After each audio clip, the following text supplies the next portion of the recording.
Malumi. Binibigkas ito ng dahan-dahan katulad ng malumay. May diin sa ikalawang pantig mula sa huli.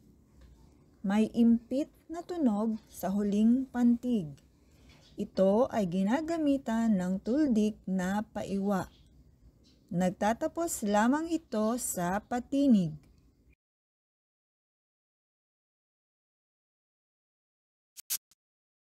Halimbawa, lahi, puso, bata, dakila, balita, panlapi, simuno, bathala,